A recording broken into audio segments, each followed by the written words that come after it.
I'm telling you, they must be cheating. Those were the first words out of the drill sergeant's mouth as the alien combat monitors blinked in disbelief at the latest human simulation scores. The training exercises had been designed to prepare soldiers from across the galaxy for the inevitable battles against the ruthless Tarlok invaders. Species after species had tested their combat prowess, proving their strength, agility, and tactical brilliance. Then the humans showed up. Sergeant Carve, a grizzled commander from the Hyran race, couldn't believe his eyes. The humans were tearing through the simulation rooms, their movements precise, their reflexes sharp, and their teamwork seamless. He watched, arms crossed, as a squad of humans systematically dismantled a simulated enemy force that had stumped even the galaxy's finest for decades. "Look at them," Carve barked, jabbing a finger at the screen. "They don't even flinch." His subordinate, a young Lorik soldier, shifted nervously. "It's like they know what's going to happen before it does." The problem wasn't that the humans were just good. It was that they were too good. They moved like a single unit, as if they were wired into some hidden network. There was no hesitation, no second-guessing, and certainly no mercy. Carve had never seen anything like it. Sure, the Hyran warriors prided themselves on their brute strength, and the Lorik boasted their reflexes, but the humans combined everything: strength, speed, intellect. It was unnerving. Carve wasn't the only one watching. In the back of the command center, a group of alien officials whispered among themselves. Rumors had spread fast across the station about the newcomers, the so-called Deathworlders. Most hadn't believed the stories.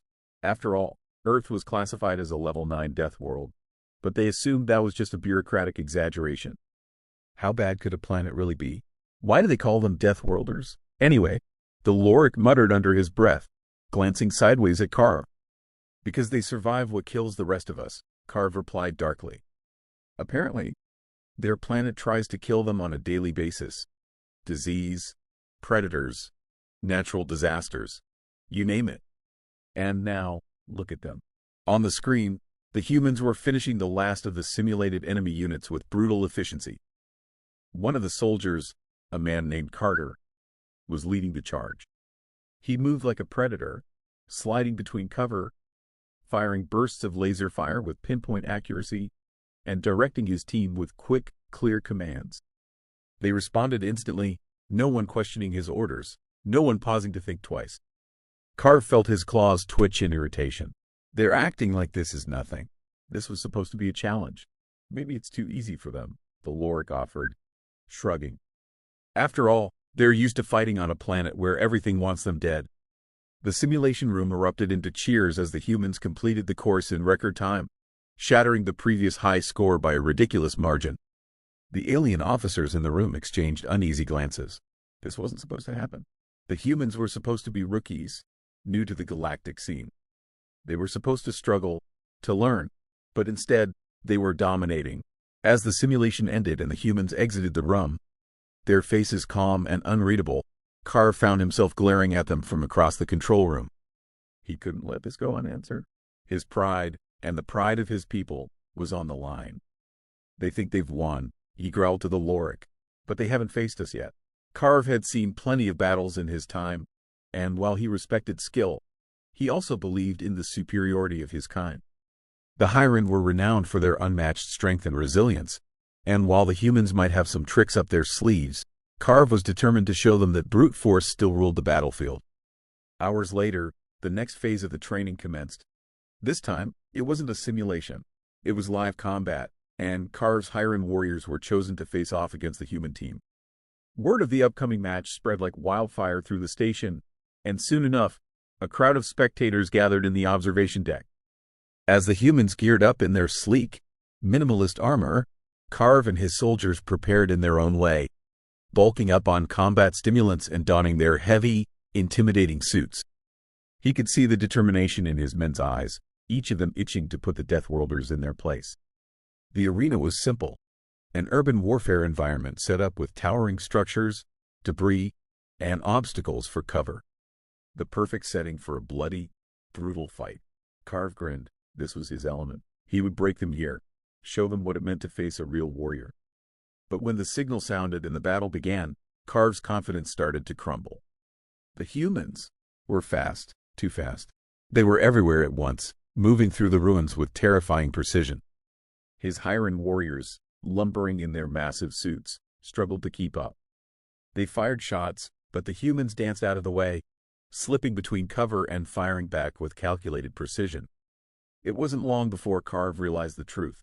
The Deathworlders weren't just surviving. They were thriving. Each human seemed to be reading the battlefield, predicting movements, outthinking every step his men took. Carve himself found it difficult to close the distance between them. Every time he tried to charge forward, Carter or one of the others would counter, forcing him back with a barrage of shots or a well-placed trap. And then it hit him. These humans weren't just lucky. They were trained to fight like this, to use every inch of the battlefield, to anticipate their enemies' moves with uncanny accuracy. They weren't cheating, they were just better. Far better. For the first time in years, Carve felt something strange settle into his chest. Doubt. Carve gritted his teeth, trying to push back the creeping doubt that was worming its way into his mind. He had never doubted his warriors before, not in all his years of combat. But the humans were relentless. His warriors were being outmaneuvered, outgunned, and outthought at every turn. One of his men, a massive brute named Vor, finally managed to corner a human soldier. Carve watched with a surge of pride as Vor raised his heavy plasma rifle, aiming it directly at the human's chest. The human, a stocky soldier named Mason, didn't even flinch. He didn't run. Instead, Mason ducked low and sprinted forward, closing the distance between him and Vor with terrifying speed. Before Vor could fire, the human was already upon him, slamming into him with a shoulder charge that sent the towering alien stumbling backward. Carve couldn't believe what he was seeing. How could a human, a creature half the size of a Hiren, physically overpower one of his best men? But then he saw it. Mason wasn't relying on brute strength. He was using leverage, targeting weak points in the Hiren armor, exploiting gaps that even Carve hadn't noticed before.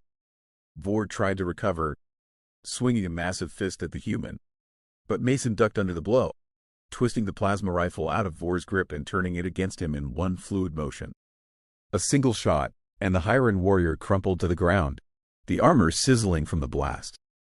Carve's hands clenched into fists. His men were being humiliated. This wasn't just a defeat. This was an embarrassment. They were supposed to be the galaxy's strongest, the most feared in combat. And here were these humans, these Deathworlders, tearing through his warriors like they were nothing more than practice targets. "Regroup," Carve bellowed into his comms, trying to keep the desperation out of his voice. "We need to take them together. Don't engage them one-on-one."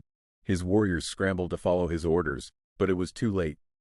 The humans were already moving to capitalize on their confusion. From his vantage point, Carve could see Carter leading his team with surgical precision. They didn't move like soldiers following orders. They moved like a pack of predators, each one instinctively knowing where to go and what to do. Carve rushed toward the battle, his massive frame tearing through debris as he barreled toward the humans. His plasma cannon hummed to life, firing in rapid bursts as he tried to suppress their advance. He knew he couldn't let them take control of the battlefield. Not here, not like this. But the humans didn't fall back. Instead, they adapted. Carter barked a few quick commands, and within moments, his team had split into smaller groups, flanking Carve's warriors from multiple angles. They weren't trying to overpower the Hiren with strength. They were dismantling them piece by piece, using strategy and speed that the Hiren simply couldn't match. Carve's frustration boiled over. He charged forward, determined to take at least one of the Deathworlders down himself. He saw Carter ahead and, without hesitation, aimed his cannon and fired. The plasma bolt streaked toward the human captain, but Carter moved like lightning, dodging behind cover just before the shot could land. Snarling, Carve fired again and again, his shots tearing through the rubble.